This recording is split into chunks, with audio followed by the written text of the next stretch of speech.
بسم الله الرحمن الرحيم الحمد لله رب العالمين والصلاة والسلام على رسول الله صلى الله عليه وسلم ugu horeyn magacaygu waa Maxamed Saalax Maare waxaan halkan ku duubaynaa maanso kooban oo magaceeda la yiraahdo yaan la daawan maanta dhibkooda maansadan waxay ka hadlaysaa dhibaatadii inta badan maalmahan ugu dambeysay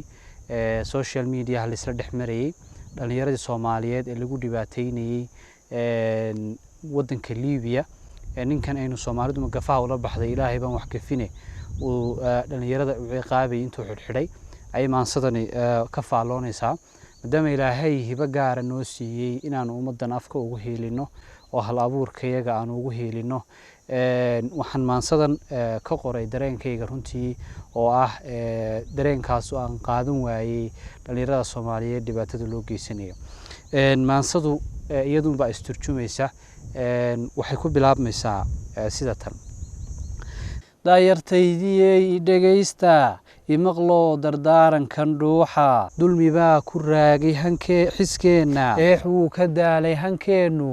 iska daa qabiilna warkiisa dalkeenii markaynu ka yaacnay diirkeenii aan ka qaloonay xaqa iyo cadaaladda diidnay dunidii kalena ina xoortay daayartii shalayto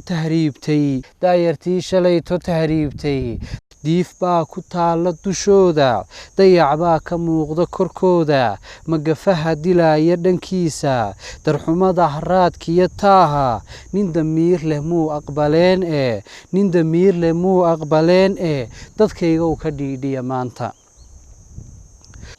dumarkii shalayto tahriibay darayada kufsaa u labeeya dakharada huqbaa u labaysa oonkana dilbaa u labeeya barkoodna weeye la dooxay laga gubay dareenka jirkooda nin damiir leh muu aqbaleene dadkayga uu ka dhiidhiya maanta